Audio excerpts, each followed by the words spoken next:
Shalom. First and foremost, I want to give all praises, honor, and glory to Yahweh, Bahasham, Yahweh Shai, Bahasham, Rakha Kodash. Double honors to the elders and the apostles of Great Millstone, and peace and blessings to the elect. And I was just reading this article here, very interesting article from RT News, and it's entitled here, Research Suggests How Many Burgers Are Safe for Climate.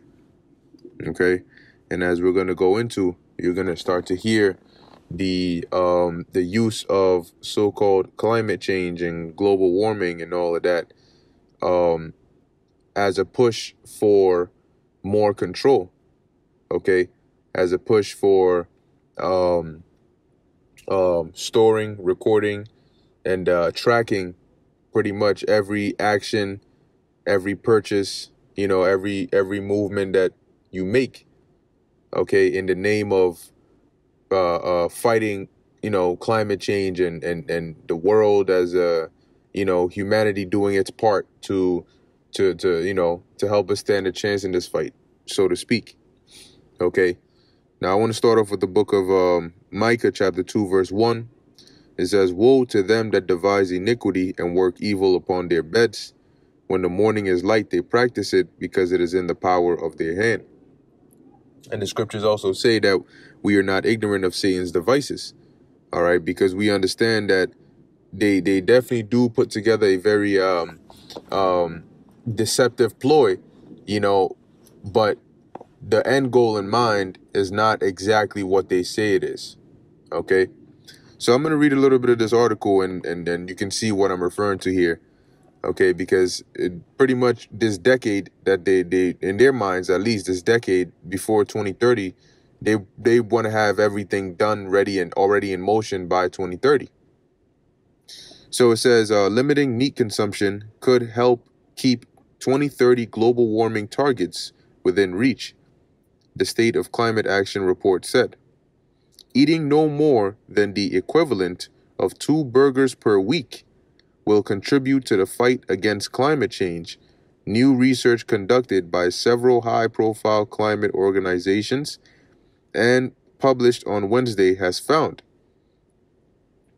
And yep, just like how they came out and said, oh, the science has told us this, the new data, the science has told us this. Well, the new research on climate change is telling us this. All right, soon it's going to be telling you can't move within a certain radius, if you drive this far, but you'll see. It says the State of Climate Action 2022 report assesses global progress on 40 indicators which are believed to be particularly important for keeping the Paris Agreement's 2030 climate targets within reach. One of the factors is formulated as reduce daily per capita ruminant meat consumption to 79 kilocalories across high consuming regions. Okay, so that's step one upon your foods, what you can and cannot eat, how much of a certain thing that you can and cannot eat, and how much in general you can and cannot eat. So it goes on, it says, according to the paper, because there's certain levels of control that they can gain by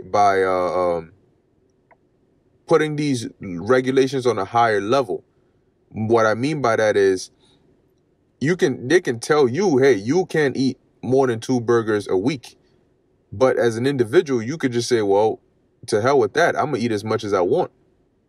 But if they raise this on a higher level to say maybe on the country, whatever the case is, where now these factories that are producing, the meat and all of these things are now limiting how much in production they're releasing. And, when you go to the grocery stores, not really much you can get over there. Okay. But even in that case, they would need a way to track what are your purchases, right? What have you bought? What haven't you bought? Because number one, if they're going to limit how much consumption, all right, should be like we read about what was that, 79 kilocalories across high consuming regions, that means that, okay, the region overall, they got to have this much, but then that means you got to track things on an even more individual basis to find out how much is each individual consuming. And in order to see that, you're going to need to look at their purchase history.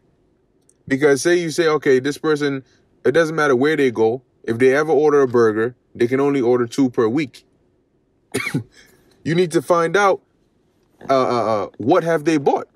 If they go to the store on Friday and they say, I want a cheeseburger, you need to be able to find out, okay, well, have you, what are your carbon credits? Or have you had 1 or 2 already this week? And in order to do that, cash won't help you, because the person could buy 2 on card where you can track what they paid for. But if they go for the third one with cash, how would you be able to track that? So you got to be able to think from a top bottom and a bottom top approach on how deep does this rabbit hole really go in order to accomplish this goal. Because on the surface level, it seems, oh yeah, okay, well, they're saying that you want to limit this to 2 burgers, but how are they going to accomplish that? How, realistically speaking, how would you be able to know, track, and enforce that? That's the part you really should be concerned about. So it says here, according to the paper, shifting to healthier, more sustainable diets. Yeah, like eating bugs, right? Because that's what they're going to come and tell you. They said it already. But they want you to eat the bugs. They want you to, like in the movie The Lion King, Hakuna Matata. Okay? It says, shifting to healthier, more sustainable diets must accelerate 5-fold, with meat consumption reducing to roughly 2 burgers per week across the Americas, Europe, and Oceania. Okay? And what's it called? I was reading about something called synbio, or synthetic biology. And they were also talking about basically having shifting towards, in the future, I believe they mentioned also 2030, but saying that by that point, everybody, it's like everybody would have at least had or tasted or have been a partaker of this synthetic biology. Mind you, a part of this is growing meat in a lab with animal cells, taking in animal cells and then growing the meat out of it. And then they're going to feed that to you.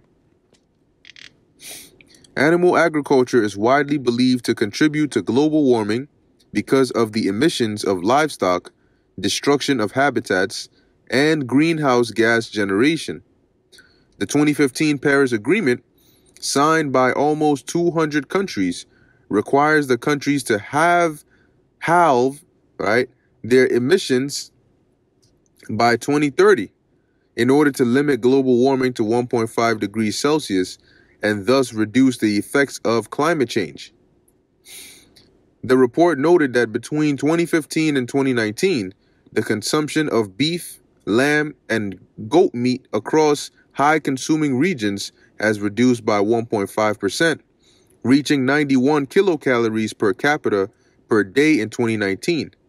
However, the speed of decline is far too slow to hit the 2030 target, the paper says. So what are they going to start to do? They're going to start to introduce these measures, okay?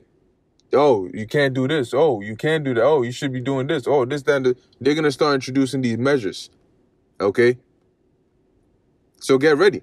And you'll see, it's not just with food. It's pretty much with everything, man.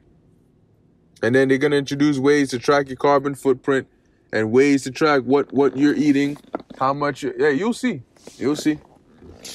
So it reads, to avoid the increasingly dangerous and in some cases irreversible climate impacts, the process of phasing out coal, according to the report, should also accelerate 6-fold, while decreases in annual deforestation rates should occur 2.5 times faster, and expanding public transportation should be 6 times quicker.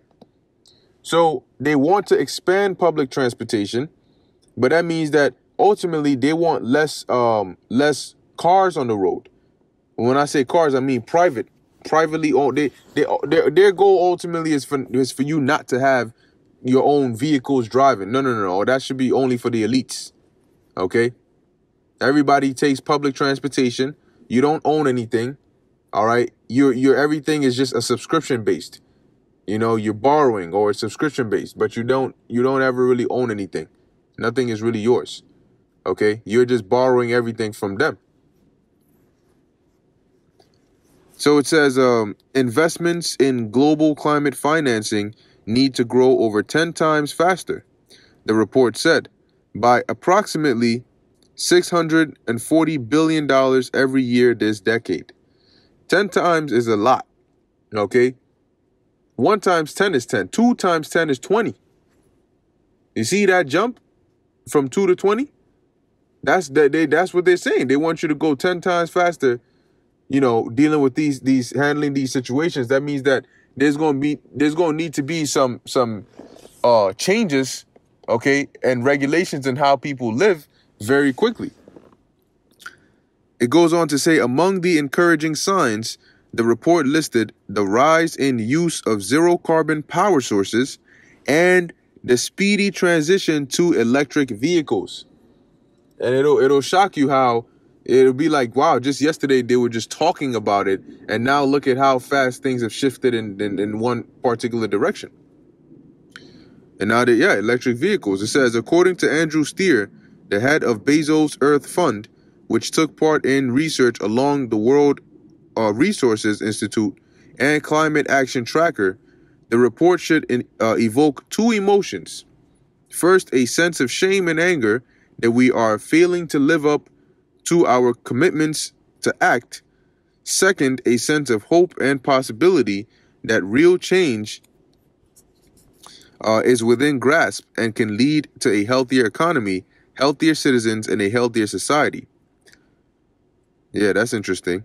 The authors of the report believe that it will be an invaluable handbook for the United Nations Climate Change Conference, which will be held in November in Egypt, as well as for governments, civil society, and companies. So what does this playbook come with? It comes with a lot of new regulations, new rules, new laws, new restrictions, and more control over your life by them. Now, this is the book of Micah, chapter 2, verse 10. It says, arise ye and depart, for this is not your rest. And every day that goes by, you find out more and more why this is not our rest. Okay? Because it is polluted, it shall destroy you, even with a sore destruction. And why is it polluted? Because you have the wicked Esau Edom that is in power right now. And they have polluted the earth. They have made the earth drunk. They have destroyed the purity, all right, in the planet. Looking up the word polluted, all right, you have Tamar. If I read that right, it looks like it. It says to be unclean, to become unclean, impure, to become unclean, sexually, religiously, ceremonially, to defile oneself by idolatry, okay, to be regarded as unclean. So this place is polluted. It is unclean. And because of that, what? It shall destroy you even with a sore destruction. That's why we got to arise and depart mentally. When you arise and depart mentally, what the mind says, the body follows. So if you are not down with this place, with their ideologies, with the system they're pushing, then you won't bow down to the system. You won't worship the beast. Okay, your mind is elsewhere, which is good. Because if your mind is down with the system, then you're going to become defiled. You're going to be polluted. You're not going to resist. Okay, now lastly, I wanted to get the book of 2 Corinthians chapter 2, verse 11. And it says, lest Satan should get an advantage of us, for we are not ignorant of his devices. Because he's coming with the avenue of, oh yeah, you know, for climate change, we got to do this. We got to stand up. We got to fight for our planet. But we know what is the actual end goal of all of this. Okay, and when sometimes the numbers they come out and push to you are not even accurate. These are things that they just put together, exacerbated, and they know you don't have the resources to go and actually find out what the correct, you know, information actually is. And if you did, it would take you a very, very strenuous search because you don't have the necessary resources that they have. Okay? And so in that case, they can come out and publish this and you know, tell you whatever it is to try and get you to see or understand or believe that, hey, we're all in this together, you know? But in actuality, man, at the end goal, you'll find out, wow, you know, we're in this together so long as you end up as my slave. That's pretty much the point. That's the mindset they got. Anyway, with that, I'm going to end it here. Lord willing, that was edifying and informative to the elect. We can already see what direction the world is headed in, but it shouldn't be a surprise because the Lord warned us of these things. All right? So watch as well as pray. In closing, I want to give all praises, honor, and glory to Yahweh, Bahasham, Yahweh Shai, Bahasham, Rakha Kodash. Until next time, Shalom.